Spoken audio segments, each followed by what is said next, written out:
thoughts, opinions, and general overall shade thrown on High at 9 News are those of the individual speakers and not those of High at 9 News, its audience, or its advertisers. The statements made do not constitute medical, legal, or financial advice, and for advice tailored to your specific situation, please consult with a licensed professional. Welcome to the High at 9 News Hour, where you will hear from cannabis industry experts and professionals from around the country talk about important topics while shining light on global issues and discussing cannabis as it relates to politics, regulation and reform, data and technology, science, research and medicine, family and parenting, art, celebrities and entertainment, fitness, sports, mental health and wellness, and plant-based medicines and entheogenics. Together, we are building a stronger community, fighting the stigma and creating change. With your host, Jason Beck, joined by special industry expert correspondents from around the country, and daily antics brought to you by Cannabis. Coming to you live every Monday through Friday at 9 a.m. Pacific time and high noon on the East Coast. And thank you all for getting high at 9 with us.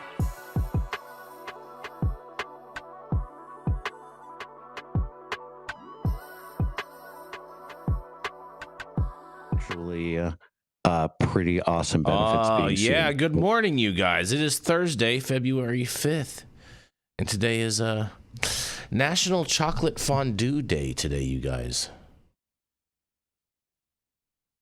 Chocolate cheese or what? Chocolate fondue.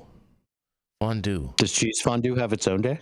I think cheese fondue is its own thing. I think chocolate fondue is when you dip everything in chocolate. You know what I mean? It's got that hot, melted, vat of chocolate, and you just dip everything in chocolate. That's what they're talking about, Dale.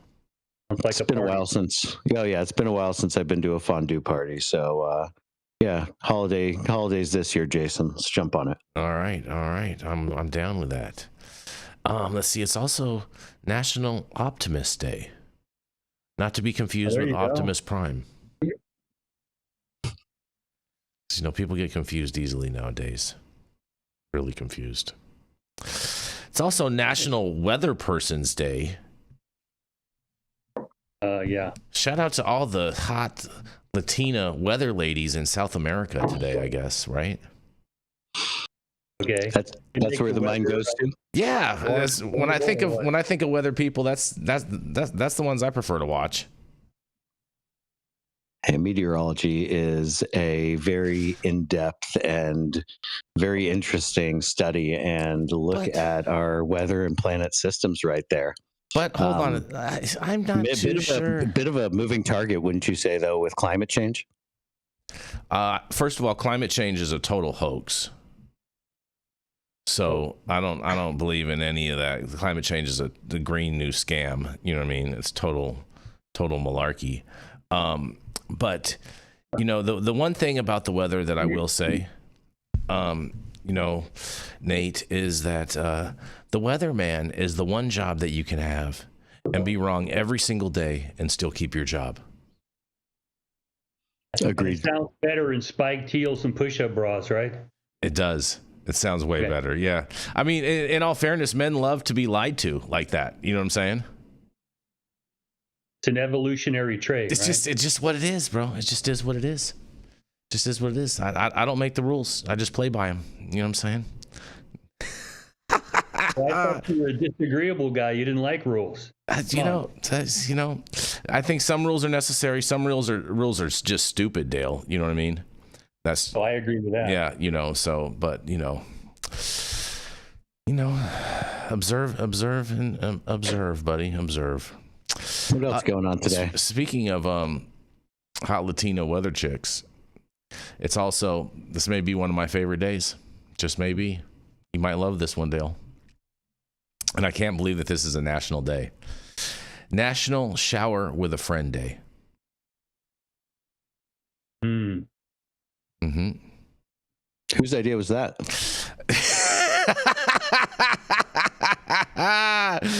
Oh man, yeah, I knew I was gonna have to go into this one and see what they're talking about.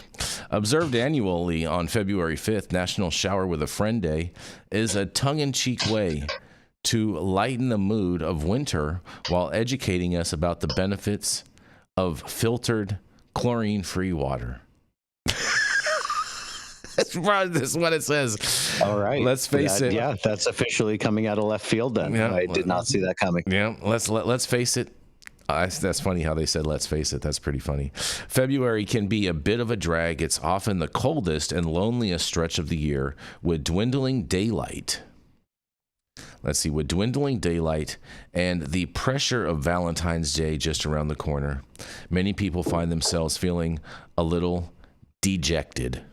And this day was created to inject as a much-needed splash of humor into the season. Sure. Yeah. I like the fact they use the word. Right? Yeah, I like the fact they use the word inject. That's pretty cute. While the name might make you giggle, there is a serious side to this celebration. Is that the backside, Dale? The day serves as a reminder that the water we use to bathe is just as important to us as the water we drink. Many municipal water systems use chlorine to treat our water, but showering in it can lead to dry skin, brittle hair, and even respiratory irritation. By highlighting the benefits of filtered water, the day encourages us to take a better care of our birthday suits. I challenge you to come up with a worse national day than that. I think this is a fantastic day to celebrate. I think this may be one of my most favorite national days right here, Nate. Just quite possibly. Whatever committee came up with this one, I'd like a couple of words with them. Yeah. Oh man. Well, on that. Sex and wash off in the shower day. That sounds like a better one to me. You know. Rinse and shine, baby. Rinse and shine. But anyways, thank you all for joining us and getting high at 9 with us. It's also high noon on the East Coast. And please remember to like, share, and subscribe to us on all social media platforms. You can look up above and down below to see exactly where we live on the internet. And we are live every Monday through Friday on YouTube, Rumble, Twitch, X, Instagram, Facebook, Kick, as well as on our very own website, www.highat9news.com. So welcome to everyone joining us from any one of those platforms. And Travis is supposed to be joining us today, and I'm not sure where he's at, but he it's quite possible that he will pop in here any minute. And if he's not here by the commercial break, I'm going to send him a text. But Dale, $1.5 billion black market marijuana ring was dismantled in Oklahoma-led operation, you guys. Wow, those are big numbers. What investigators say about the $1.5 billion marijuana trafficking case led by Genter Drummond? Well, the Oklahoma Attorney General's office announced on Tuesday the results of a bust involving a $1.5 billion with a B dollars illegal drug operation. The two-day operation led by the AG's office with support from local police and federal agents resulted in 20 arrests, and authorities said the investigation was far from over. At the center of what the Attorney General, Genter Drummond, called the large-scale black market marijuana fraud investigation was the drug kingpin, Hao Chen. He was the first to be arrested as part of the Operation Blunt Force last week. That's a cute name.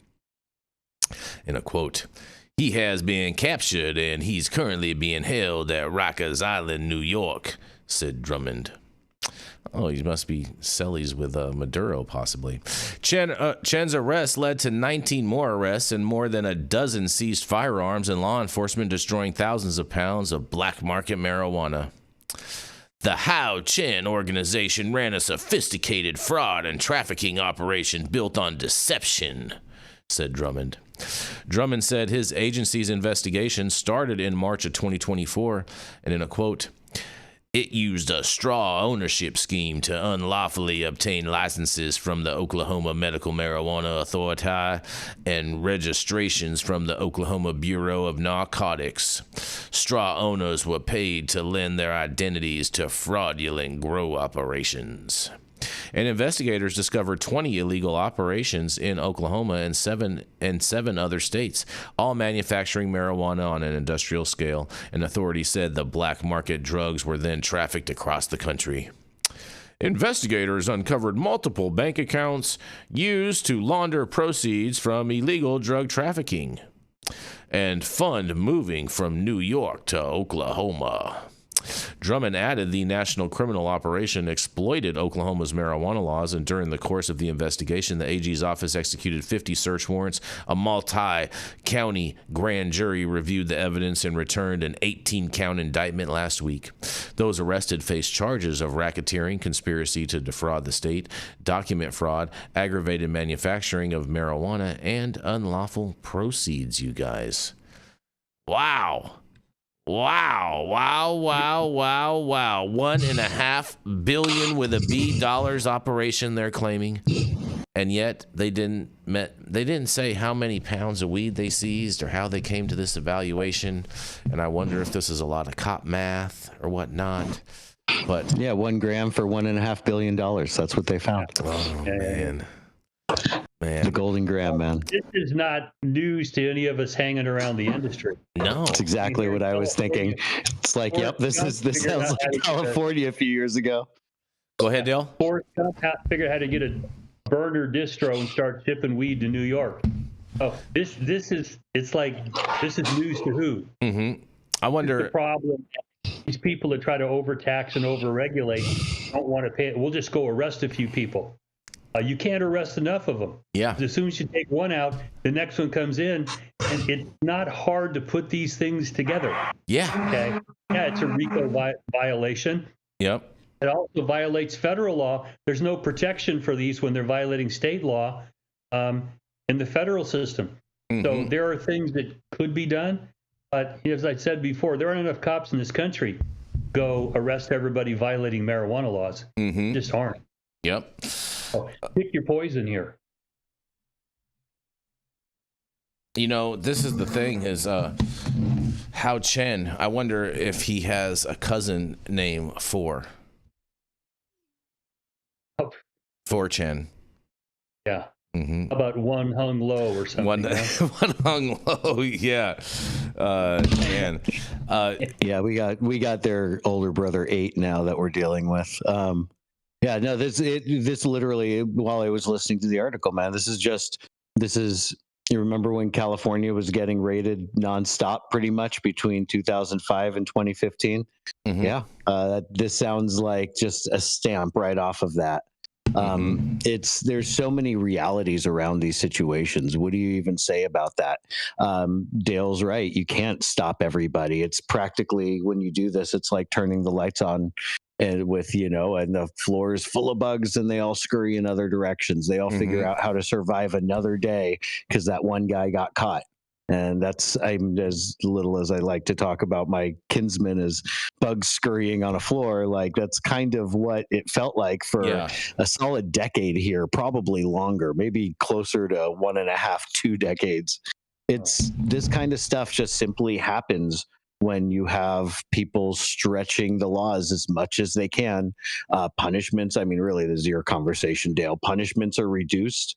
You could suggest, at least here in California, that what you were doing wasn't that bad.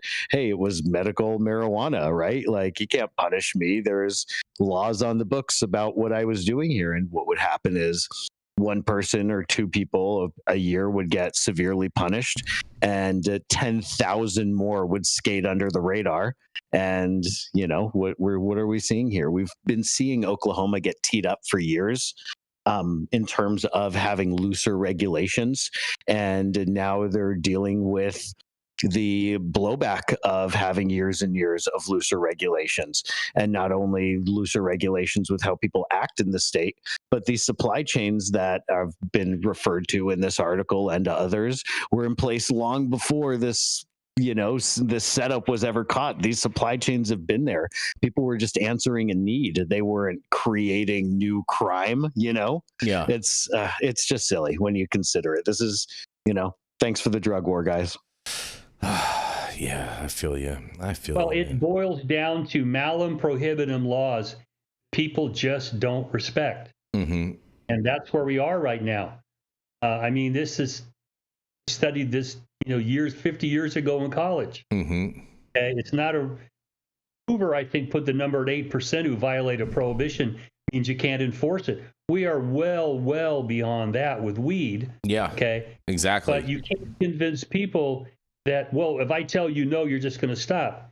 what are you smoking, crack? Yeah, right. No, they're not. Exactly. And we give people what they want and figure out how to appropriately regulate it, tax it as little as you can to make sure that it's going to work and you raise a little revenue, get out of the way, and stop trying to tie marijuana into the war on drugs of fentanyl and cocaine and things like that, because people don't buy it anymore.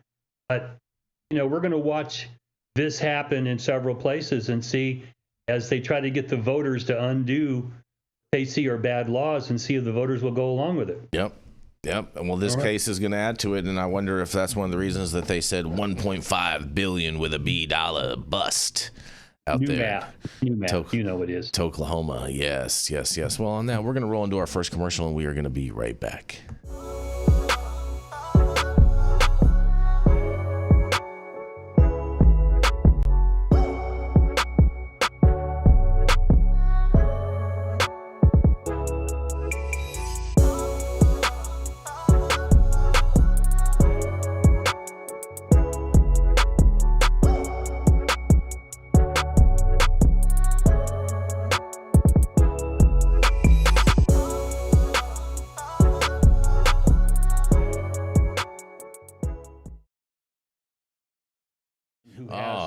Yes. Still in resistance. I mean, it's horrible. We are back, you guys. And I have some good news to share with you guys today. Yeah.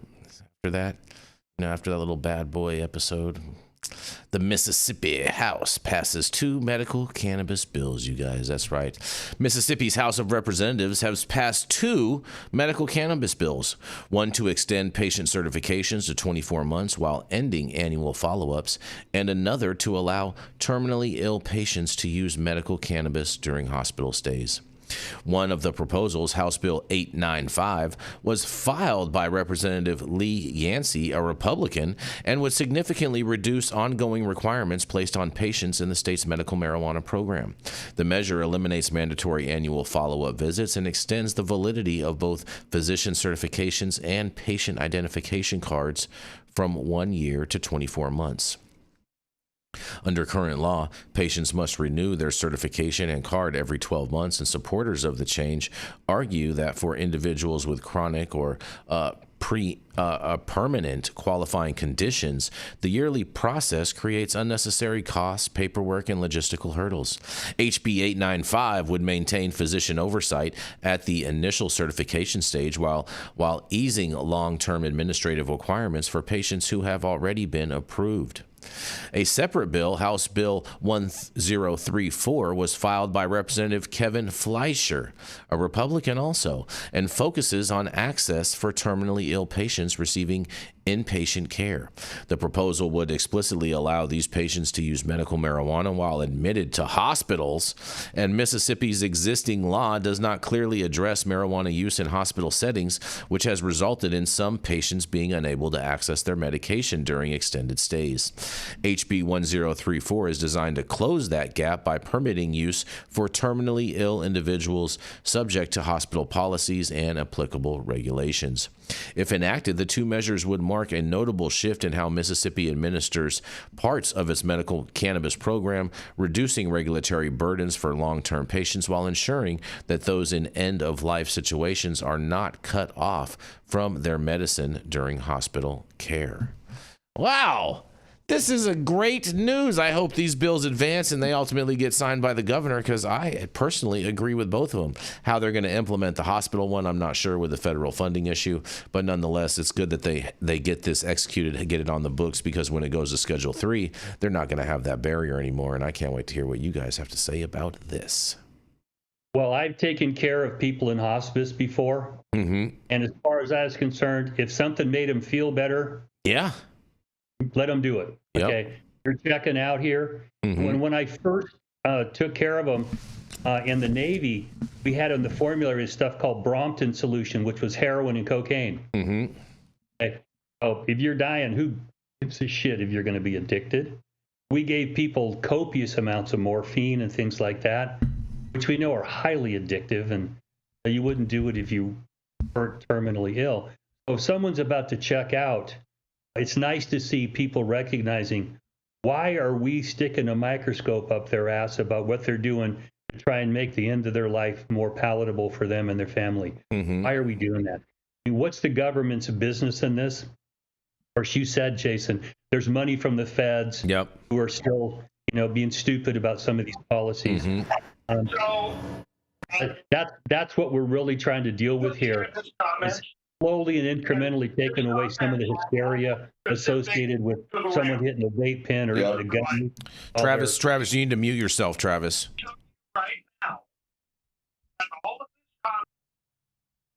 There we go. Sorry, Dale. No, it's okay. It's nice to see that incrementally both sides of the aisle are recognizing that there are certain situations where, just stop. Just leave them alone. Okay. It's okay. You're about to die. Whatever we can do to make those last days, weeks of your life better is okay. And I mean, we used to roll them out in the parking lot and, roll up a joint for them and let them get high. What? Yeah, exactly. Right. It's totally illegal, but it's like, I'm going to give you morphine. You're going to puke your guts out. Let's go smoke a joint. And can't do it in house because someone will smell it. We'll take you out in the parking lot. No one really cared. The doctors all knew what we were doing.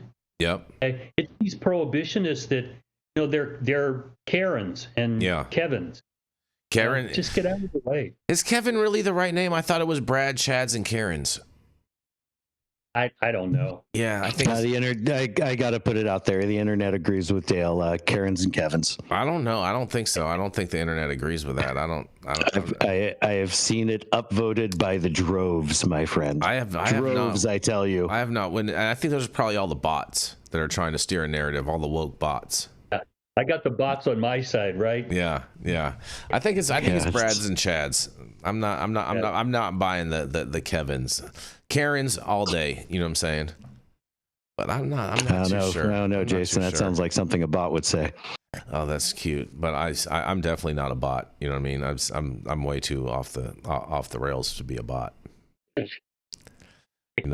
Plus There's a defense, right? plus I shower every day, so I don't short circuit. Well, interesting, you guys. Yeah, see, everyone's in the chat saying Brads, and you know what I'm saying? Brads and Chads in the chat. That's what they're hearing too. I don't know where you're getting your information, what rabbit holes you've been going down, Nate. You know what I'm saying? But maybe we should pull you back into reality. Same ones as Dale, so it must be us progressive-minded people.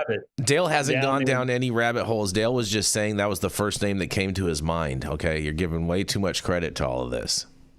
I got Dale's back, man. Nothing's random like that. I don't know.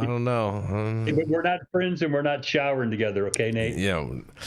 I don't know. Yes, I'm saying. Touche. Well, on that, we're going to roll right into attorney at law, Mr. Dale Schafer. Dale has been an attorney since the Reagan administration. He has represented physicians, hospitals, insurance companies, cops, corrections officers, and for the last 25 years, he has specialized in cannabis law.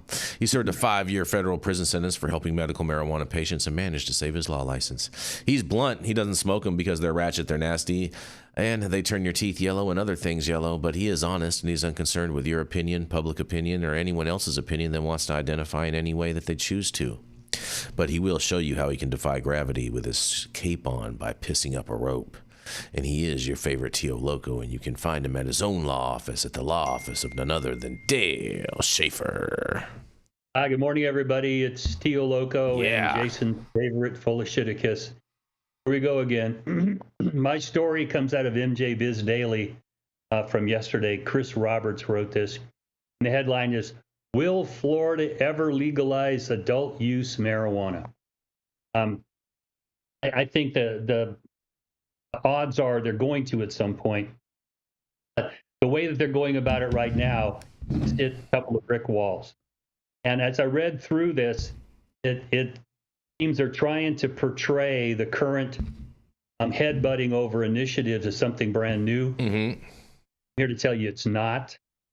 Popular sovereignty and democracy has been anathema to the constitutional republic we have since its inception. And if we go back and look at the start, only one house of Congress was popularly elected. The Senate was appointed by the legislatures, president by the Electoral College. Of course, judges are appointed for life. So the term that we're a democracy is sort of a misnomer. We're a constitutional republic.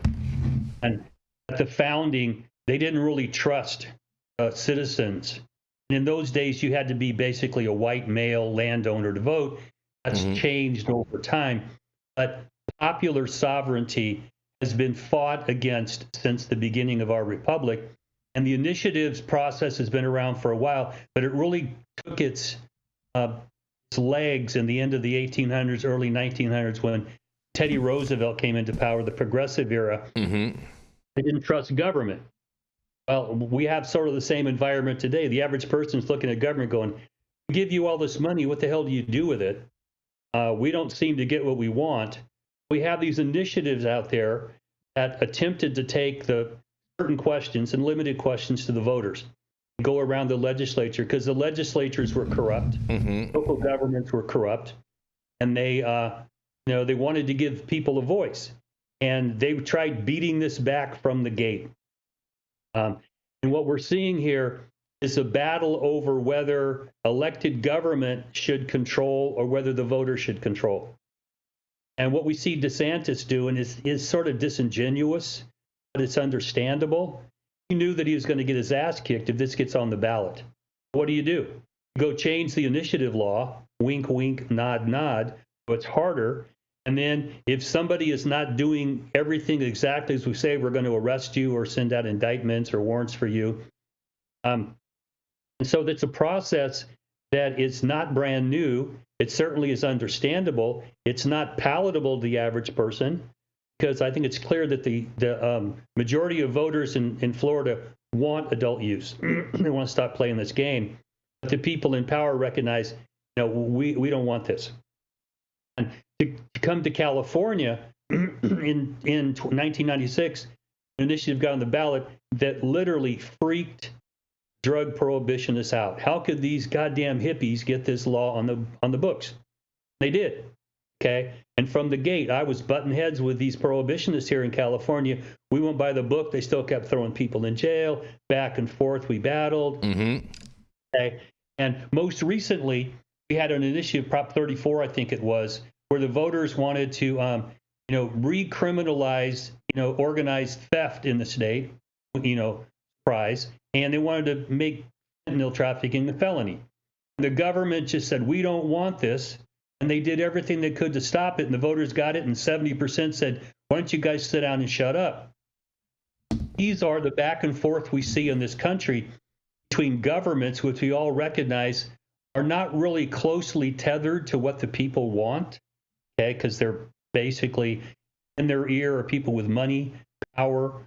They don't want the popular vote. They want what they want, okay? And in Florida, we see that there's a capture. And now DeSantis and his drug prohibitionist ilk have captured the initiative, and they're making it virtually impossible. Trulieve spent $200 million on two initiatives and got kicked right in the teeth. Bureaucracy of the government. Message here, and it's a chilling effect. You're not going to win until we get this group out of power. Well, how do you do that when the power structures are just George Carlin, owners out there tell you what to do. And sometimes it's just way too obvious because the owners of Florida decided they don't want this, okay? So they pulled the rug out every way they could, okay? And here in California, I'd like to see an initiative on the ballot to overturn a whole lot of the bad stuff of our Prop 64. Can we do it? Start doing the math. How bad is it? How hard is it to get this done? And how hard is the other side going to fight? So this is not a brand new struggle, and this is not the worst time in the history of the United States either, because the political strife, no one's beating somebody in Congress with a cane. It's not happening today. But we still have a lot of enmity between different groups in the country. And this is sort of a spotlight on some of the problems the average person sees when they look at the government. If we want something, you do what you can to stop us. It's all about money and power. We're sort of tired of writing the checks to you to watch you squander our money. but how do we rein government in? Okay? I could been on a rant for this for days. I'm going to throw this back at you guys for your comment, but this ain't brand new, and it's going to happen again. Well, Dale, Florida, I love Florida. Love me some Florida. And, Florida Man is one of my favorite things to watch sometimes. But, I really don't understand this extra hoops that they're making everyone go through to get this thing on the ballot. I mean, everybody knows it's not going to pass in a off presidential year, in a midterm election. They're not going to have the type of numbers of turnout to be able to get over that 60% threshold. So I don't know why they're so spending all this money on it in the first place to get it out there. But at the same time, the state is putting every single roadblock. And I mean, all this week we had a story saying, hey, the Attorney General has ruled, or the Supreme Court in Florida ruled that it's not going to be on the ballot. And then all of a sudden the next day there was a thing saying the activists and the people behind the initiative said, no, we're not dead yet. We're still going to go and pursue on. And it's like you guys need to make up your minds what's going on in Florida. Either the people are going to be voting on it or not. And ultimately, I would think that the Supreme Court and the Attorney General's office would ultimately, or Secretary of State's office, would have the ultimate last say as to whether people are going to vote on this or not. And so, I would hope so. Yeah, and I feel like with the activists coming out and saying, oh, no, we're still going to be on the ballot, kind of discredits them a little bit, you know what I mean? Because if the Supreme Court is saying that it's not, that's kind of a bigger thing to say, you know what I mean? Like, to me, you gotta have a better reasoning as to why you believe that it's still gonna be able to make it on the ballot and your pathway to make it on the ballot. And I didn't hear that in that story. No, me either. Yeah. Sort of like butting your head against a wall. Yeah. And you just wonder, I mean, what I found curious is that, Trulieve just took on $200 million worth of debt, and they just spent $200 million. And I don't know that 280E allows you to, subtract that from your taxes. It doesn't. I don't know what kind of games they're playing here, but it has really become prohibitively expensive. If you have to go to the initiative, you have to assume the government's not on your side. Yep. And wanting what you want because you're not getting it. You're going around them. And to watch the government's butt pucker right up, and then they just go into fight mode. Yeah. And they do just dastardly shit. And this is dastardly stuff. Come on, man. We're watching you. And how do you explain this other than this is pure power politics? Yeah. Then you wonder, well, who's in your ear? Okay. Because it doesn't seem to be the people that are in my interest group. Somebody's telling you, that we don't want you to do this, to go out and put political capital into this. Where's that coming from? And we may never know. I know some of the people that are in their ear, Dale. I personally know some of the people that are in their ear that are saying certain things and whatnot, and those people have a lot of influence and a lot of sway. And they got a lot of money and a lot of power, and they yield it, and they know how to use it, and they're not afraid to do it if people don't want to fall in line. And what do they want? There's some things out there right now that are kind of pulling the pants down on some of these powerful interests out there. Yep. Especially powerful men. Yep. And these are on all over the spectrum, multiple countries. It's like, there's a reason why people believe that very powerful, rich men get special favors, because you know what? They do. And you just have to wonder, what's their agenda? Because it doesn't seem to be what the average Marion Joe Doak's agenda is. Yeah. And how do we address this? I'm not sure. Because this is the kind of stuff that eventually leads people to go, you know what? Let's just drag them out and hang them. I was just thinking the French actually, they've shown us how they deal with it quite a few times historically. So yeah, class warfare. Yep. And, anytime I feel like you hear anything else, like, man, you poor people should be fighting and talking about who's more conservative versus who's more liberal, all I hear is, the wealthy guys at the top saying, excellent, you're fighting again. And so that's, Just one more instance of this kind of stuff. Well put, Dale. Jason, I don't know if how direct of a thought that translates to what you were putting as well, but also good points in that sense. And what's up, Travis? Good to have you back, bro. I'm here. I just see this as Florida's scared to lose all those arrests because there's no other good reason besides to have cannabis illegal. Is they have plenty of reasons. Get those arrests, and the Republicans want to put us in jail. No, Travis, that's not all it, bro. It's not all it. There's a lot of people with a lot of money that just don't want it, that view cannabis as a gateway drug, and they're not going to change their mind. And you're not going to be able to sway their opinions on it. And they have a big stick, and they use it viciously when necessary. Just got to make those people smoke some rosin. Yeah. Oh, they're definitely not going to smoke rosin. Beatles, smoke this, and you'll expand your songwriting. Yeah. This is part of the battle that we're all in. Those of us who see this through a certain perspective, like they're not looking out for our interest, looking out for their own. And if we bring our interest too forcefully forward, gets beat down. Yeah. And this is not brand new to our country.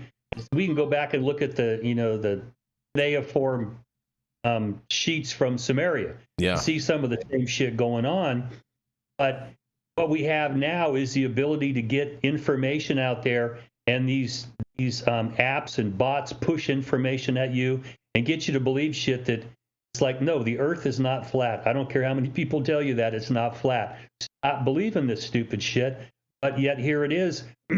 And they really are not looking out for the best interests of Mary and Joe Dokes. And Adam Smith warned us about keeping the mercantilists out of government. And that's what we have right now. People that really control a lot of the world money and trade are running the governments now. They'll put a straw man out there to, mouth something. But as you know, the people with the money are in their ear. Telling them, do this, don't do that. And if you do this, I'm going to kick your ass. You won't get elected again. Yep. And we don't get to know that. But I'm hoping that there's a reckoning coming, that we at least get to pull a few of these people's pants down, expose them for who they are. That they're not looking out for our best interests. It's theirs. Yep. I'm with you, Dale. I'm with you all the way on that. On that, we're going to roll into our next commercial. And Dale, just to your point, Jeffrey Epstein is Mondami's dad. Rescheduling cannabis, which was classified as more dangerous than fentanyl. Trump's action will destroy the cartel's illicit black market, expand medical research, and ensure seniors and veterans safely receive the care they need. Thank President Trump for delivering on another America First promise. Percent of contested paternity turns out you're not the father. Exactly. I mean, Maury Povich taught us that. You know what I mean? And on that, stop whatever you're doing. Make sure you smash that like button. I know we'll appreciate it. You'll appreciate it. And YouTube will appreciate it. Also, make sure you subscribe to the channel if you're not subscribed already. And all the articles that we cover on today's show, you can find on our website at www.highat9news.com. And I do want to read a chat that came up. This is not confirmed. But, if there is a story about this next week, we will cover it next week. In Limonene says, I'm happy to report that Project Sam did not turn in the signatures in time in Maine for their deadline on Monday on their prohibitionist ballot measure to repeal that state's program. So that's some good news if it's true. I can't verify that. That's just a chat from within the show. But if there is a story about that, we will cover that on Monday or Tuesday. And also too, this weekend, Friday, Saturday, and Sunday, I have a new dispensary that's opening up in Oxnard, California, called Bard Boys. They're going to have tons of events, tons of stuff going on. Make sure you come by, come say hi, come support, say what's up to everybody. Much love to all my partners involved in this shop. It's been a long road to get this thing opened. We were working on it since during the pandemic and whatnot, and so much love to all of them with all that. And finally, we do want to wish Mr. Steve Blessingham a very, very happy birthday today. He's in here in the chat every day watching us on the regular basis, and today is his birthday, and we want to give him a very, very happy birthday. Under President Trump, America is back. Trump's delivered the largest tax cut in history, putting more money in our pockets and restored America's economic dominance. Promises made, promises kept. Now it's time to fulfill another promise from President Trump and reschedule cannabis, which supports over 400,000 jobs and creates billions of dollars in economic growth. Reschedule cannabis and stack another win, Mr. President. America First Agriculture Action Inc. is responsible for the contents of this advertising. Bard Boys. Ah, yes, and we are back, and we are going to roll right into Mr. Nate Winokur. He had one of the hottest cannabis labs in the state of California, and then was unjustly persecuted by the state of California and forced to turn in his license with no due process and no just cause. And now Nate is forced to post topics on testing and all of the important things in his new educational series on the internet called Teaching Bud. You can find him on YouTube and Instagram, on top of other platforms, educating the general public on all the nuances of testing and why you should care about testing as well. It is none other than Mr. Nate Winokur. Thank you for the intro, bro. I wouldn't say forced. I kind of enjoy it, you know. Well, so, you know, I mean, you know, if, I get if it. anything, I get we have multiple ends in life. I'm loving the idea of being able to educate people with cannabis. I love watching your science. content, so you know what I'm saying. So I'm with it. You know what I mean? I'm with it. The wife and I were just discussing this yesterday about how, of course, losing our lab was, you know, a sad event, but bittersweet in that how much further have we been able to develop our educational platform in ways that would have never been done. So, you know, we're on one hand, again, it sucks. Would have never chosen for this direction. At the same time, you know, we're always, you know, people like us, like all of us, are always going to make lemonade out of lemons. Well, you know, and to that point, Nate, you know, one of the really greatest things about you producing that content is your focus is on branding yourself and your own individual knowledge as yourself as an individual, as opposed to before. You're, you know what I'm saying, you're branding a lab, and a lab is not as personable, I would say, you know what I'm saying? And so kudos to you for turning lemons into lemonade. It's very kind of you, man. And yes, I do prefer this way, where I can represent cannabis science as a whole and as a philosophy, and much more so than when you paint yourself behind a brand, which is always going to assume that it has its own, you know, biases, trajectories, and so forth. So well said and well put. And thank you so much, everybody, for having me today.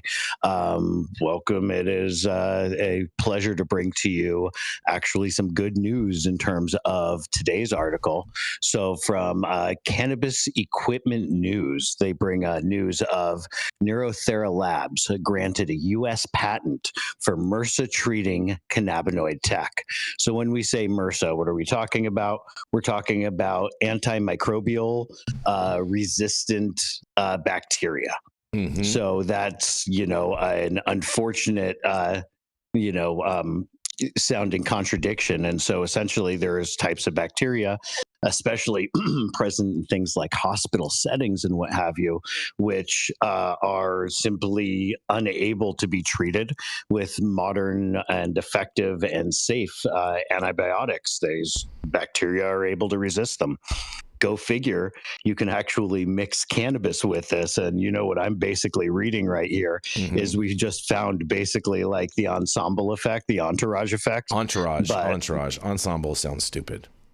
All right. Well, we'll say entourage for your sake, bro. Thank you. We found the entourage effect, but for, you know, antimicrobial, like that's insane.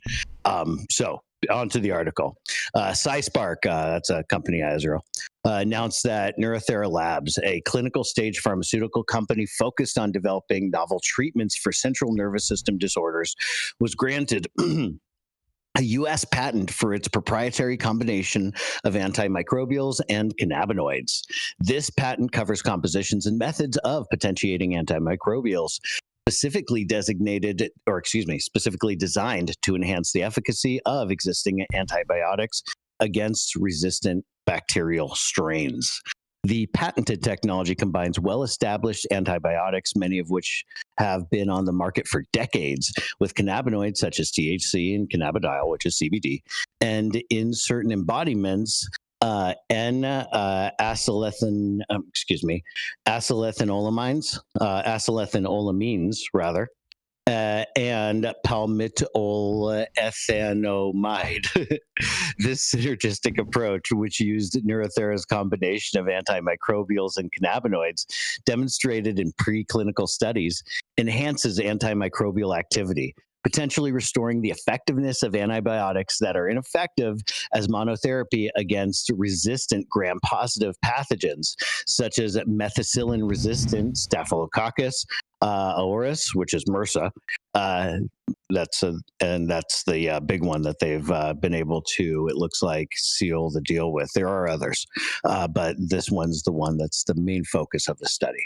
When administered in combination with cannabinoids, the platform leverages the extensive long-term safety data of these antibiotics to help minimize risk, potentially offering an effective, safe, and affordable therapeutic solution. This patent family is based on preclinical studies conducted to evaluate the antimicrobial effects of cannabinoids when combined with antibiotics in well-established regulatory compliant models. The antimicrobial sparring effect shown in preclinical studies using NeuroThera's proprietary combination may eliminate the constant requirements for new antibiotics to combat resistant microbial strains, helping mitigate serious side effects such as resistance development, organ toxicity, and gastrointestinal issues, all while capitalizing on the proven safety profiles of long-marketed antibiotics. Wow. So the cannabis gravy train keeps coming. Now, we've known for a while that there are very potent and awesome antimicrobial effects that come along with cannabis. This really just doubles down on it when we take other known Western medicine style, effective proven treatments and blend it with cannabis, which essentially is like we suggested. Is that the entourage effect? We're basically looking at this combination of the body's ability to fight, the body's ability to stave off certain types of sicknesses that come along with both the ailments and with treatments associated with the ailments.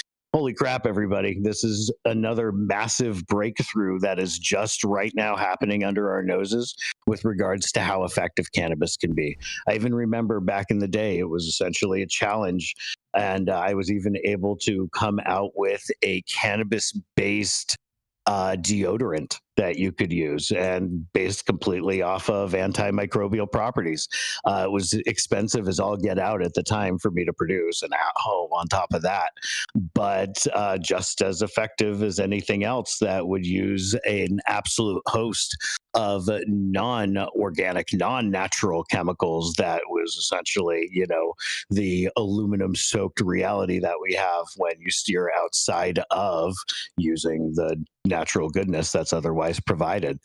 So that's just a little brain dump on you guys. That's obviously what I think. Thank you again so much for having me. This is Nate. Please check us out at Teaching Bud, and can't wait to hear what you guys have to say about that. Wow. So Nate, defender of men in the chat, he said, I almost lost my leg to a MRSA infection in Oroville, California. I was there for 5 days, and it was getting worse on the antibiotics, and then I ate a whole Ziploc baggie of brownies. Yeah, he said I was told to eat only one brownie, but I ate the whole bag and got super ripped, super paranoid about the germs. And he had a nurse help me scrub, and my whole hospital room passed out for 18 hours and woke up, and my leg was healed, he says. Holy smokes. I was going to say, in the absence of that, anecdote, man, I hope when he woke up after eating all of that, his leg was healed. But literally the infection during that time while he was in hopefully a happy coma, took a turn for the better. That's insane. Yeah. You hear these stories, and the fact that the person had what could have easily equated to and beyond what they already experienced, an even worse version of the worst thing that a person can even experience. For that to get turned around and cannabis to be a part of that equation is effing fantastic. Massive antimicrobial properties. I mean, anti-diabetic properties. It's even been and heavily theorized and all but proven that cannabis was even present at the time that humans were evolving. Assuming you dial into evolutionary theory. I don't buy into evolutionary theory, but I do believe that that we evolve slightly only to get better and better and better. But some people get dumber and dumber and dumber. So there's kind of a yin and yang. You know what I mean? I do have an answer for that though, bro, because the mechanisms to which I'm speaking of, which is largely our body's ability to downregulate the available endocannabinoid receptor sites within our body, which we essentially call tolerance within the industry. But in reality is your body's ability to downregulate these sites, which is essentially a need for your body to be able to essentially regulate, external cannabinoids, phytocannabinoids, plant-based cannabinoids, for weed, right? That's, your body's ability to be able to manage that without getting too high is seen as a survival trait. And so if, I have an answer for you. If evolution didn't put it there, then God did. So, take your pick. Well, we've lost track of how much hemp used to be used to treat different conditions like boils and infections and things like that through plasters. And we now think that, we've got a pill for everything, or we've got a drug for everything. And what people don't really comprehend anymore, because we have solved a lot of the infectious problems, is that these pathogens, or antigens as they call them, are ubiquitous. They are everywhere. Okay. And for the most part, since the invention of penicillin, we've been able to address any, if not most, of these infectious processes used to kill people by the tens of thousands every year. Okay? But these bugs, they multiply so rapidly that if whatever you give them doesn't kill that bug immediately, it starts producing more that are resistant what you just gave them to try and stop them. And with penicillin, it was beta-lactamase was the first thing. It's like, oh shit, there's a now resistant strain out there that uses beta-lactamase to get around penicillin. And I have literally been in the emergency room looking at something going, holy shit, this is out of control. It's what we call gas gangrene, and layers are beginning to separate and die, and you got to start hacking off tissue. Okay, when you're at that point, it's life and death. If you back up, and my little niece had a boil in her butt, and her mom kept popping it, and finally it's not going away. They took her, and it's like, it's a MRSA. Holy shit. Now, mescaline is a nuclear weapon when it comes to treating these bugs. But if the bug laughs at mescaline, now what do you do? Okay, that's what we're facing here. And if you can find something else to put in there that is antibacterial for ways that we need to understand, start sticking those plasters on there. What can we do to get that in there? Because it's one more piece trying to kill those damn bugs that are laughing at your nuclear weapon. Well, if we bring 10 nuclear weapons plus a plaster of cannabinoids, and that's enough to kill it, we've just saved that person's life. That's where this really is. These bugs are out there, and we've lost sight of they kill people regularly, because in the United States, we have medicines that fix most everything.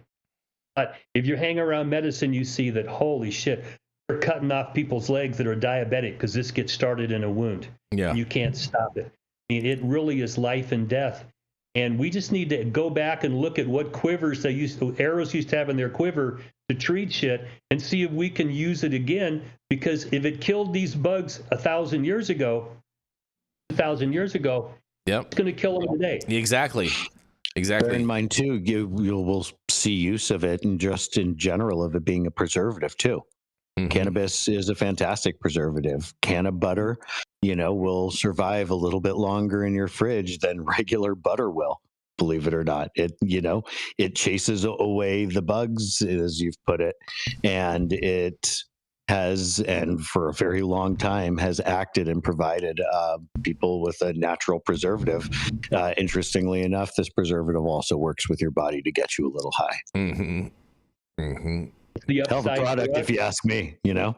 Well, being high is like a negative consequence in the eyes of too many in the medical world. It's like, no. It's like sex feels good, so we do it. If something makes you feel good, you're going to do it. Mm-hmm. If you ignore that people are going to do things that make them feel good, then you're just going to lose track of your patients. I mean, that's what happens inside medicine. If you stop paying attention to, my patients like to get high. It ain't hurting them. Why not worried about it? You try to make them stop, they're not going to trust you anymore. And where medicine is right now, medicine is being told by the government how to practice, and medicine's being told, we don't want you incorporating weed into your medicine. Yep. I mean, it's happening right now. I don't know if you saw what's happening with Kaiser and our latest, initiative, which said, nah, you can't discriminate against people in medicine because they smoke pot, and Kaiser's just going, pound sand, we're going to do it anyway. Mm-hmm. Those are struggles we see inside of medicine still. Mm-hmm. Okay. When we asked Molly's oncologist for permission to smoke weed, he turned white. He backed up against the wall. You could hear his ass snap shut like a cigar cutter. He went, I couldn't possibly do that. Well, why not? Okay. Mm-hmm. Why are you so afraid? And why is medicine snaps, and salute and go, yes, sir, we'll do what you tell us to do? You're supposed to be there for your patients to make them better. Mm-hmm. Okay. And if your patient's better, see, here's another, is mental illness real mental illness, or just dealing with life's everyday stresses and strains? Mm-hmm. Tell everybody, if you're depressed, you're mentally ill, take a pill. Mm-hmm. Take a microdose of mushrooms and smoke a weed. Okay. You'll be better off than taking, these SSRIs. But they don't want to admit that. Oh my God, we can't say that. Well, why not? I will. Fuck you. I'm sorry. Yeah. Sorry, YouTube.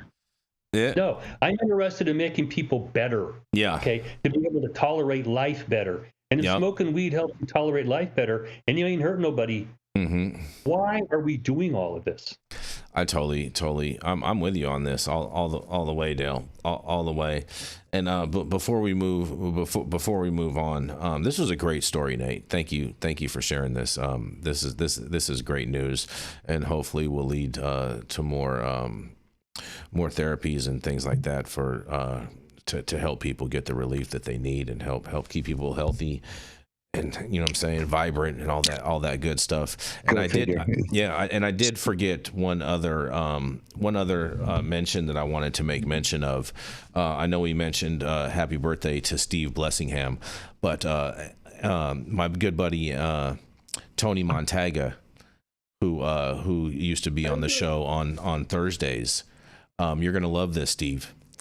He just had a baby girl this morning, Yvonne Tucker. So congratulations and happy birthday, Yvonne, on your true birthday. And he says, it says in here how thankful he is to President Trump and President Kennedy for fighting for our children and their future, to make sure that they didn't have to be was born with no shots of poison, no vitamin K, no placenta donations, no vaccines, and just wants to thank the administration for those policies and making healthy babies in Maha and all of that good stuff. And so much love to you guys, and God bless. And on that, we're going to roll into our final commercial, and we'll be right back. I just ordered the summertime strawberry salad when added steak on top here at Anna's. Make sure you do the same thing too next time you're in downtown Long Beach. Come on down and check out Anna's joint on the 400 block of Pine Street. They have amazing selection of beers, foods, and when you come down here to Anna's, you can even challenge me to a game of shuffleboard if you want to lose.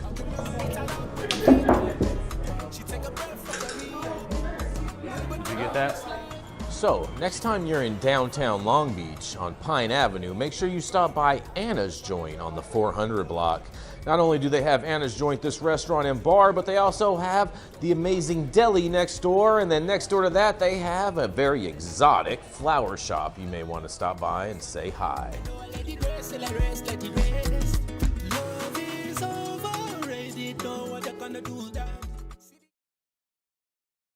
Yes, and we Well, they got are. 'em written. We It's hold a on. big deal. We're back. We're back, and we're rolling into you, Travis. So just hold on a second. We're gonna roll right out to the Blue Lagoon war zone known as Minnesota, to Travis Cullen, who is a drug war veteran, who was charged for nonviolent cannabis crime and did some time as well. Currently, he's out in Minnesota, where he's opening a new daycare center, trying to get some of that Somali money, and he's promised to only feed the kids rice and bananas. That's right, it is none other than Mr. Travis Cullen. Hell yeah, go Cannabis. We're up here in Minnesota. We love Ilhan Omar. Oh, we stop vote, it. We caucus. We do what we're supposed to do. We win elections. You know. Did you say Reagan elections? We win elections. Oh, I thought you said Reagan elections. Man, you should have seen the turnout for us at the caucus was on Tuesday. You're so funny. Okay. I have an article that I didn't write, but I feel like I might have been part of it. The guy wrote the Sean Hawken Cannabis Law Report. According to a source, Travis Cullen, convicted nonviolent cannabis felon and now legal cannabis owner in the U.S., he has alleged that Last Prisoner Project has over the last year been diverting funds away from the prisoners and their families into organizational payroll structure. Recently, Criminal Law Review published this following story trying to define publicly released annual reports where donation funds were being allocated. And you can see that. As we highlighted in the piece, rather than defining the numbers in the 2024 report, instead we all see pie charts detailing expenditures. According to another source, as also alleged in a conversation with CLR, that certain executives in 2022 or 2023 and 2024 have been paying bonuses not outlined by Last Prisoner Project annual reports and corresponding years under management in general. Please see our prior story outlining official executive payments as defined in annual reports. Despite raising $3 million in documented donation is documented in the latest official annual report, Cullen alleges that LPP now only sends $300 to select inmates every 3 months, totaling $110,000 annually. So out of the $3 million, they send $110,000. This amount, Wow. he notes, has already been cut, slashed from previous years, and he says the current plan is to cut grants for released inmates from $5,000 to $1,000 in 2026. Meanwhile, he estimates LPP's payroll has skyrocketed from $271,000 in 2021 to $1.345 million in 2023. Cullen writes, founder Mary Bailey, who leads this organization, lives a lavish lifestyle while inmates continue to struggle. She and LPP aggressively chase credit for others' work, taking over platforms meant for genuine, smaller grassroots organizations, even smaller nonprofits struggling to make a difference. Based on available records, there is no public estimate on the total net worth of Mary Bailey, managing director of Last Prisoner Project. Tax filings, nonprofit compensations for Last Prisoner Project has Mary Bailey between $82,000 and $119,000. Industry background: before joining Last Prisoner Project, Mary Bailey was an executive producer of the Maui Cannabis Conference, the CEO Alpha Agency, a Hawaii-based production company. That's interesting. Recognition: Mary Bailey is recognized as High Times list of 100 most influential people in the cannabis industry. Cullen, what does this mean in practice? It means that every time a politician or nonprofits make meaningful progress in cannabis reform, Mary Bailey and the Last Prisoner Project swoop in and take credit. This clout chasing damages the movement, undermining organization. Also, in a linked post dated January 25th, 2026, Cullen highlights the recent experience of visiting Edwin Rubis, who has spent 27 years in federal prison for cannabis. Cullen said he had his direct support cut from $300 every quarter to $60 a month. That's $20 a month yearly. To put this in perspective, and then Edwin Rubis is like the main guy on Last Prisoner Project's payroll or website page. Put this in perspective. Mary Bailey popped down to her local island, Lava Java in Hawaii, for a coffee. That would be $20, would barely last a few days. He put the prices of the local coffee in Hawaii. Cullen writes, Edwin asked them to bring it back up to 300 instead of stepping up. They quietly removed Edwin from their website. No post, no explanation, just gone. And in my post, I put, I knew this was coming because I was trying to get Edwin money. I put a picture timestamp with Edwin on the Last Prisoner Project's website. And then after they rejected his offer of, hey, I need more money, will you help me, please? Took him off a week later because they didn't want to raise him from $60 every 3 months back to the original $300 every 3 months. So Sean Hawking, Criminal Law Review, wrote this, and I'm Travis Cullen. Mm-hmm. That's the problem with most of these organizations, if you will, is that they start off with good intentions, and anybody who's been to jail or prison knows you get $300 commissary a month, which is what you get to buy whatever you want in there. And I was always fortunate that I had support to do that. A lot of guys inside didn't have support. They were on the hustle to get stuff. Yep. I was happy to, help them on their hustle because it was a, symbiotic relationship in there. But when you get to the outside world, you look at these groups who claim they're influencers and are going to do all this good stuff. But when you start to mature and you scratch and sniff, it's a business. Okay. Mm-hmm. And I'm all for helping people who travel.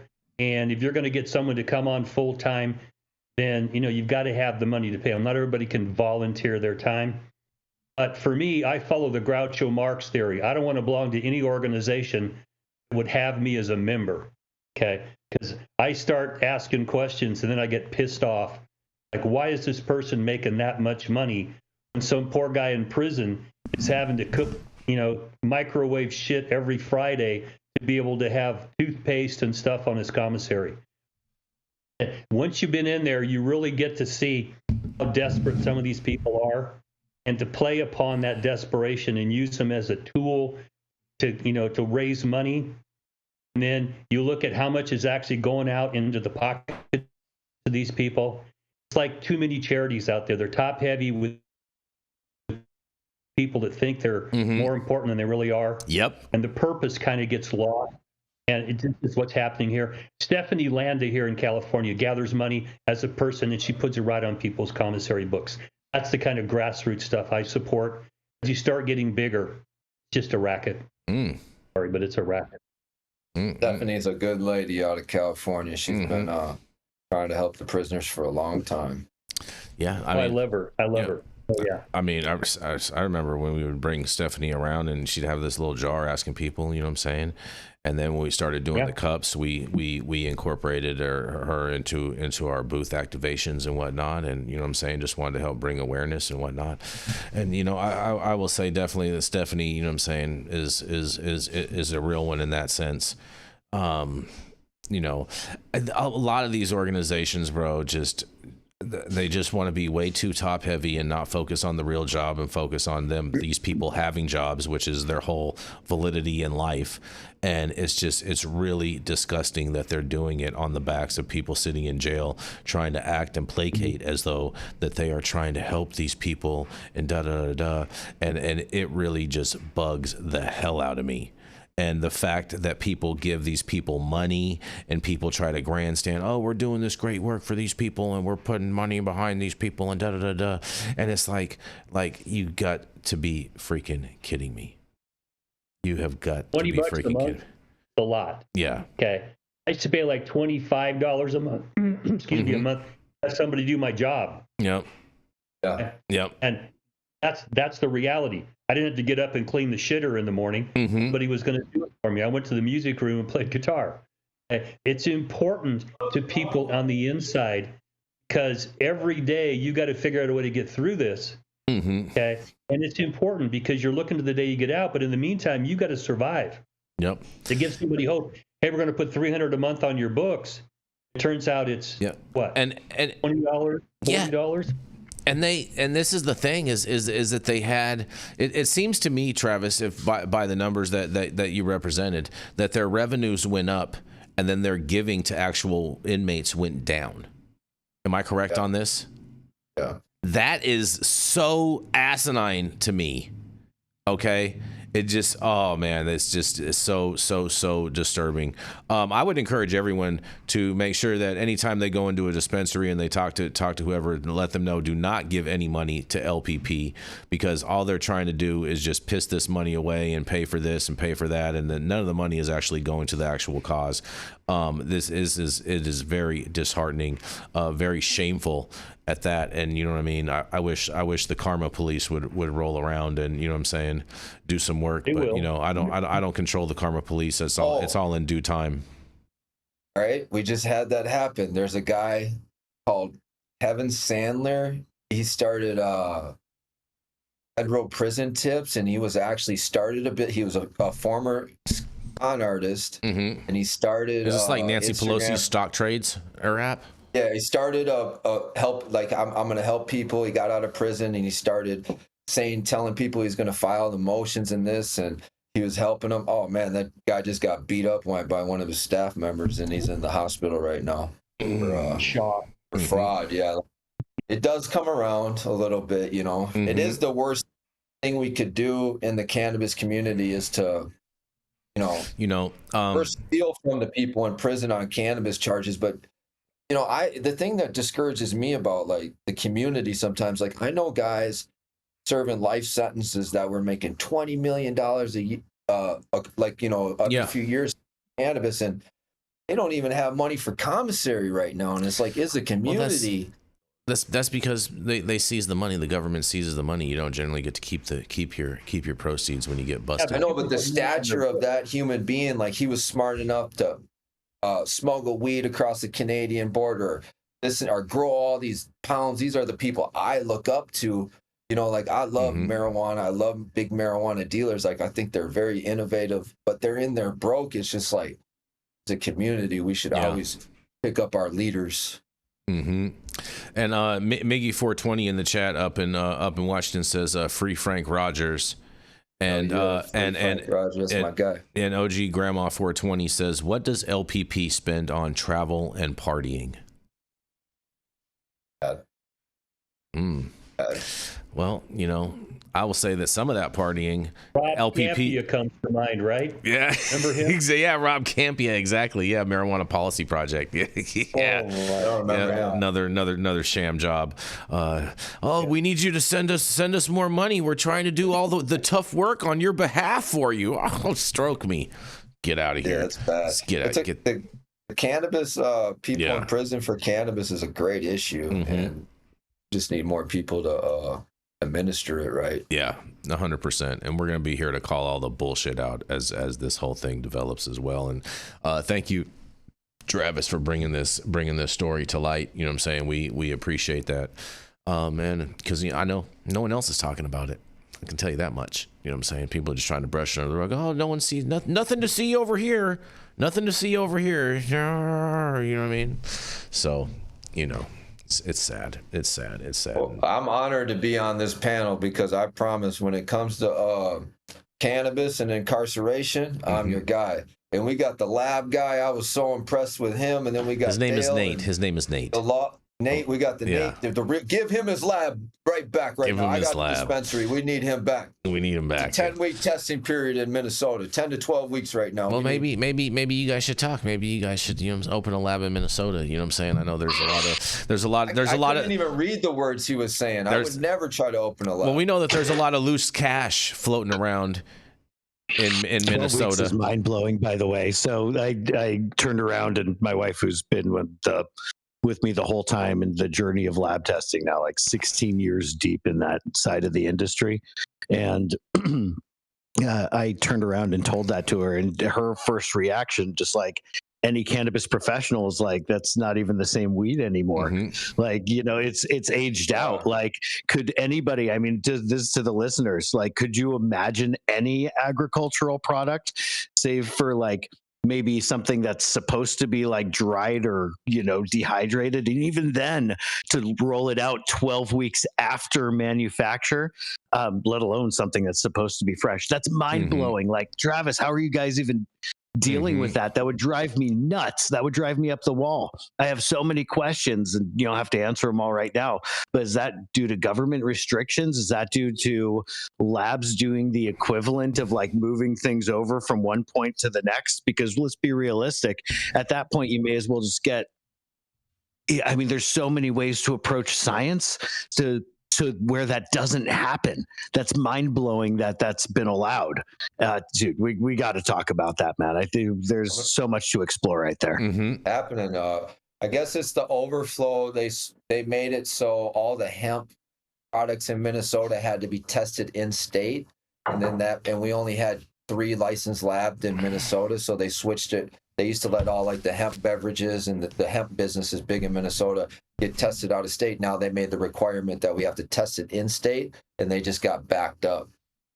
That's what they said. Holy smokes. I mean, somebody ought to know the proper term right here for what would be the equivalent of an emergent condition where you're allowed to fast track, say, one of these labs opening up a second lab or getting a grant from the state. Holy smokes, that sounds like it's out of control right there. I'm sorry you guys are dealing with that. Like, I mean, they're dealing with. I'm pissed for your, on your behalf. They're dealing with a lot of things up there in Minnesota, and I think Travis, I think you need to find some luggage handlers over at the airport to make friends with, and maybe you guys can get one of those magic suitcases filled with millions of dollars, and maybe you can help Nate open up a lab in Minnesota and help expedite your testing. You know what I'm saying? It's very nice of you to say, Jason. That's just mind blowing that it's got to that point. Happy to answer any questions if anybody's got any of that stuff to where it shouldn't take that long. But I guess it sounds like there's just the craziest backlog that's ever backlogged, pretty much. So go figure. All right. Well, yeah, it's interesting times in Minnesota with the cannabis industry right now. They're definitely all backed up, and yeah, guys just can't push it through, and that lab testing is really hurting a lot of businesses. We're going to do an article about it because it's a big issue here in Minnesota with the rollout. Yeah, and it's been a pretty tough. Fair enough. Well, on that, I have one final story for you guys, and this is a story I think you guys are going to love. I think everyone is going to love it, regardless of whatever spectrum you're on. Because Tennessee, that's right, makes me want to sing Arrested Development to Tennessee. Bipartisan and bicameral lawmakers file the Freedom to Farm Act to legalize cannabis cultivation for everyone 21 and older, you guys. Look at that. The Freedom to Farm Act. Tennessee State Representative Antonio Parkinson, a Democrat, and Senator Janice Bowling, a Republican, have filed the Right to Farm Act in their respective chambers. The proposal would allow 21 and older to grow cannabis at a private residence. House Bill 2479 and Senate Bill 2486 would allow residents 21 and older to register with the State Department of Agriculture for a $100 fee, valid for 3 years, and that would allow them to grow up to 15 plants with no more than 5 mature in a locked, non-public area of their residence. They could possess up to 16 ounces of dried cannabis grown from these plants. And the proposal prohibits activities in the presence of minors and requires secure storage to prevent access by those under 21.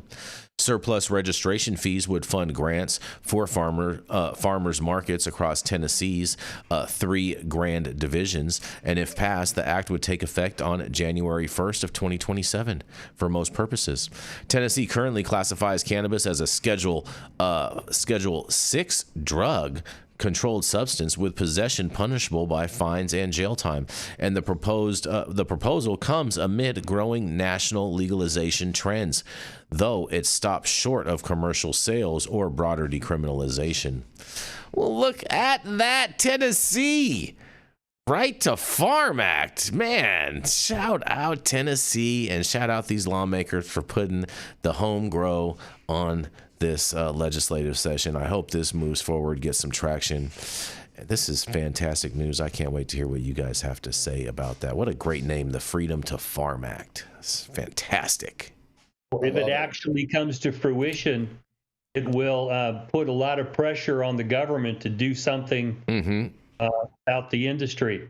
Because one of the big complaints is that, you know, there's this underground thing. Well, if it's not underground anymore, and people can have up to a pound from their own grow. Now, where can you use it? I mean, there's all sorts of little parts of this, but you know, that puts it out there legally into the stream of commerce, whether it's acknowledged or not. And that's like what we saw with hemp. Next thing you know, it's like it's everywhere. Yeah. Now, what are you going to do? Well, you know, you're going to try to take it away from people now? The answer is no, you're not. And do it. And you know, it says 5 mature plants, but you know, Dale, in my legal work, you know what I'm saying, from over the years, the definition of a mature plant is when it's ready to harvest. So, you know, in essence, you can grow 15 plants, you know what I'm saying? And then on harvest day, you can only harvest 5 of them apparently, but how they're going to stop you from harvesting all 15 of them at the same time is totally beyond me, but you know what I mean? Well, and they can't enforce it. I mean, what are you going to do? Somebody's got, you know, 16 plants. Who's looking over the back? I mean, how many Karens are out there looking over the back fence? Oh, he's got one too many plants. It can't be in the back fence. It has to be in a locked area in the confines of your house. So that means they're encouraging all indoor grows, which is fantastic because we all know that indoor grow is far superior to outdoor grow. Yeah. Well, that's the terroir. Okay. There's no terroir in Tennessee, Dale. You know, well, let's be real too. If we're talking about like an outdoor condition right there, there's so much overspray and other things that have happened to that soil that's not appropriate for something that's to be consumed. Too much cloud seeding, bro. Honestly, that's probably for the best, right? Too much cloud seeding, Nate. Too much cloud seeding. Yeah. Have you seen what's happening to our snow right now? It doesn't melt. Cloud seeding would be an interesting thing to be related to cannabis in any sense. Just like saying. Chemically, what would we see? But even crazier, in my opinion, is the notion of what can happen to a plant outside. I don't think I've ever seen in general a plant that's grown in somebody's backyard ever that is actually passed state testing on anything. Like there's no such thing as a residential property growing an outdoor plant and it passing. Like, just to give you at least a sense, if not the fact of maybe the absurdity in that, of how difficult it is at the same time to get stuff to pass. Like we're talking about literally environments where nobody's ever sprayed a can of Raid or like bug spray or something. That's what it takes to pass, right? Yeah. So when you have something like a backyard where if you're not doing it, your neighbor's doing it, it's impossible to pass. And even if you think that you have things down like pesticide use or mold or anything like that, well, guess who just happened to have some heavy metals in their soil or in the water runoff that came off your walls and now is in your soil, and you know, it's screwed up for some other reason. Like there's stuff that you'd never see pop up otherwise that happens in household settings just because of the insane lack of chemical control and, you know, biological control you have in an everyday setting. Anyhow, it's enough of that. Well, you know, in the chat, where did it go? Where did it go? Where did you go? Oh, Kevin. Here we go. Kevin Graham. He's complaining about it being $100, and I don't think $100 for 3 years is out of line for getting permission to grow at your home in Tennessee. That's a small minor thing. I'd be more than happy to pay $100 for 3 years at that. That's like $35 a year. Like, come on, stop it. Stop the ridiculousness. Like, people need to stop complaining about this kind of stuff. You know what I mean? Everything. Yeah. Everything. We have a government to fund. You got to take what you get. I find curious, Nate, is that I don't think you could go to a produce department in any grocery store in America and do the same testing that they do on weed and have those things pass. Okay, you can eat all the tomatoes and mushrooms and peppers you want from your backyard.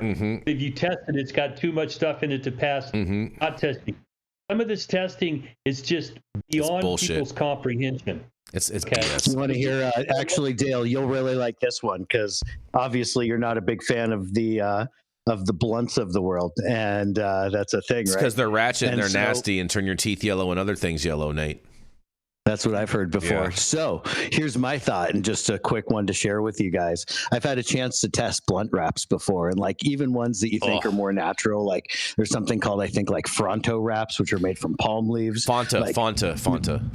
Oh, there you go. Yeah. So what you have there are some of the craziest versions of non-regulated, heaped with heavy metals and pesticide type of products. And it's something that I just, it's one of those things where, when you see so much irony in one stuffed in one situation, in this case, taking some of the cleanest product on planet Earth and literally wrapping it in some of the dirtiest product on planet Earth before you enjoy it.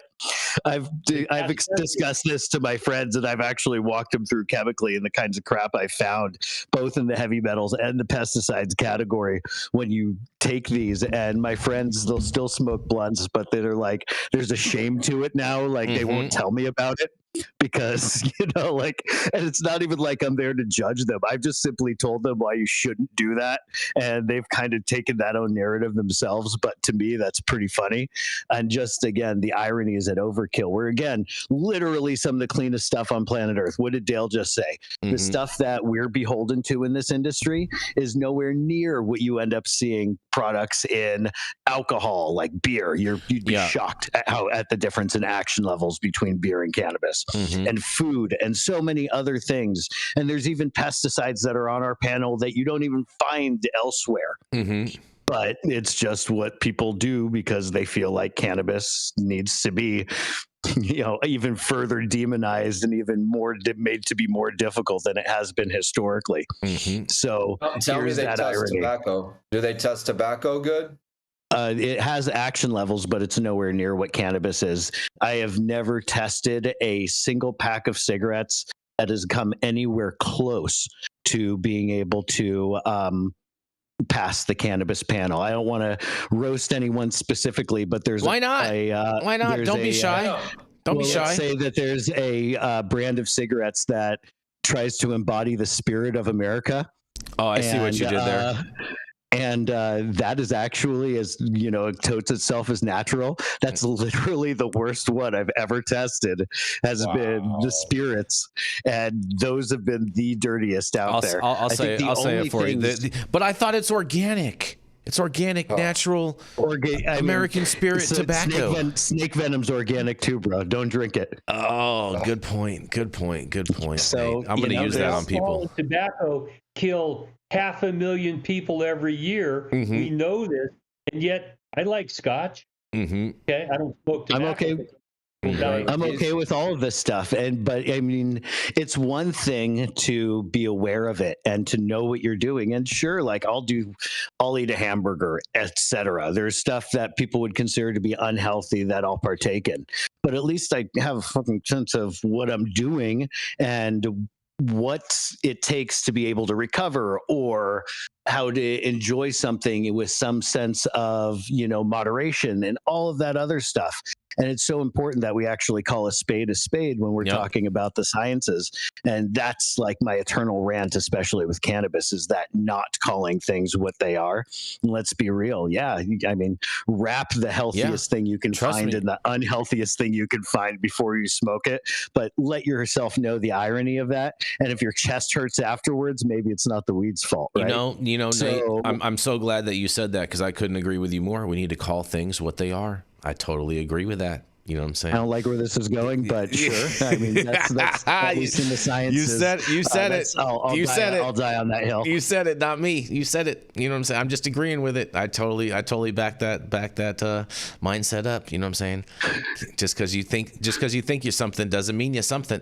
You know what I'm saying? I guess I have to concede to agreeing with you again, man. It's all right. It's all right. I'll get over it. That's what we're here for. You know what I'm saying? When you're right, you're right, Nate. You know what I'm saying? It just is what it is. It's when you're right, you're right. You know what I mean? For Dunning-Kruger. That's right. And on that, thank you all for joining us and getting high at 9 with us every Monday through Friday at 9 a.m. Pacific and high noon on the East Coast. And big shout out to our audience and supporters for tuning in daily and listening to the insanity that is the developing cannabis industry. Huge thank you to Catalyst Cannabis for helping us keep the lights on over here. And thank you to our correspondents for being absolutely amazing. And thank you to Cannabis Sativa L for giving us a reason to do this every day. And thank you to Cloud Media Partners Elias and Gabriel. They're somewhere in the metaverse. And thank you all for tuning in and getting high at 9 with us. We are America's #1 daily cannabis news show.